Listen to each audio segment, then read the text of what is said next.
billion worth of taxes that are in the current SBT. The current SBT produces 1.9 billion. As part of what business groups are talking about from the point of view of jobs and business profitability, it's our personal property taxes. Now there's a credit within BEST for about 20% or so of personal property over time. By moving that forward to about 25%, it seems to have hit a chord with the business community and makes it for people like, well, Ford, for example, easier for them to continue to invest and to over time write off their personal property. This is helps for builders, it helps for manufacturers, it helps for anybody who's got a business where you buy a computer as a part of your business. That's a good idea. Now, in general, on the idea of what the vehicle is going to be, that's not settled yet, Kendall. We may end up with rewriting the BEST plan several times yet. The governor has a plan. There's a plan by multiple chambers of commerce, there's 3 anyway, that's out there. The House has a plan as well. Maybe what it ends up being will be some combination of the group. This needs to be done by the end of this year. It isn't a factor in the 2007 budget negotiations. That's right. Your caucus has been very careful to separate the one budget issue from the other budget issue. The 2 budget years you have treated as separate situations. Yes, we have. And that goes back to the people in my district, and I think the people of Michigan, feeling that we should first be looking at balancing these budgets by making government more efficient. That's what 2007 is about. Now, in the 2008 budget, that budget year commences on October 2007, whether or not we're going to again be able to balance the budget without tax increases, that will become a question again. The people, hopefully, the listeners here will weigh in on what they want us to do for that budget year. Now, we will, after we finish 2007, hopefully over the next week or 2 or 3, then we will begin immediately with the 2008 budget. And our listeners will again, hopefully, get a hold of people like me and wring my neck when I'm off base and say, attaboy, when we get it right. What has been the message over the last few weeks as you go to events in the district, you have people coming here to Lansing to visit you? What are they telling you? Almost all, not all, but I'll put a number on it. 9 out of 10 people feel that we ought to be living within our means, like they do. If I want to buy something and I don't have dollars in my pocket to purchase it, even if it's on sale and looks like it's a great purchase, you don't buy it.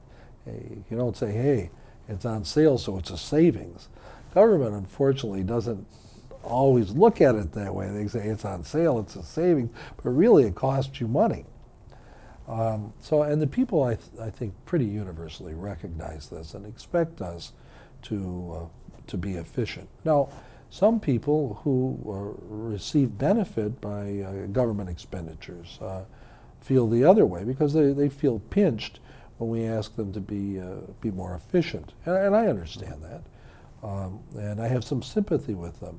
I have more sympathy with a single elderly individual, a mother, perhaps her kids have left. She's trying to make house payments and put food on her table. She's got a fixed income, and we're bumping up her taxes.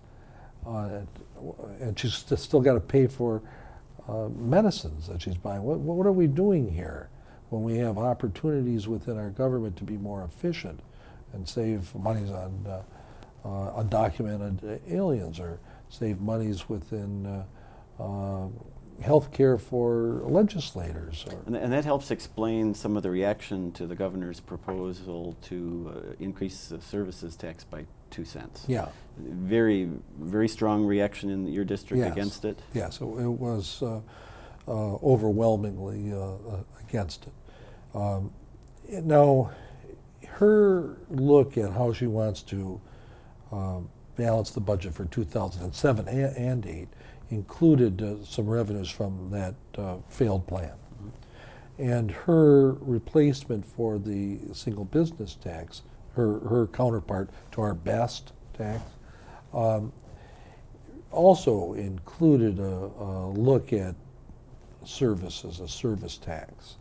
So if her single business tax replacement, I think is only somewhere in the neighborhood of 1.2 billion or so, which would create a $700 million shortfall if enacted. So she needs to go back and relook at that a little bit, I think, and she will. What has been the reaction back in your district when there was talk of government shutdown and other draconian type measures? Yeah. What kind of mindset do people have when they hear those kind of things? Well, that worries people, and on that particular subject, the so-called shutdown date is around May 20th, and that's generated by school payments that have to go out on that date of about $1 billion. Before this interview, I was working with the Treasury people to create a bill to move some of the dates of payment a little bit to accommodate the Treasury's cash flow. The Treasury gets money in particularly around the 20th or 21st, so that if we move the dates of payment away from the 20th, maybe the 23rd, 4th, or 5th, then at least over the next month, that will go away. Well, it only solves the problem for about a month. But that's a pretty precious month, as it turns out, because Michigan right now is undergoing this discussion between the House and the Senate and the governor about how we're going to be doing things in the future. We delayed things too long, and now we need to get down to work and put the politics aside and solve the budget for '07 and make arrangements for a good process for 2008. Excellent. Well, in our remaining 2 minutes, let's switch gears a little bit and talk about an issue that's near and dear to your heart, organ donation. Oh, yes. Yeah. And in our remaining time, let's talk about something you've recently done here in the district and to raise Sure. awareness on this important issue. Well, organ donation, a very personal issue. I used to, as a doctor, have to be involved in that issue, and it's a very, very heart-rending to have to be involved in. But these donors, in the most fundamental ways, and their families who okay the donation, are providing life. We have a legislator from Genesee County who's a kidney recipient. You can go into your Secretary of State's office now, and on your driver's license, you can have them put on that you're a donor. I have that on my driver's license. Don't look at the picture. He's not a very good-looking guy, I see, but he was when he was younger.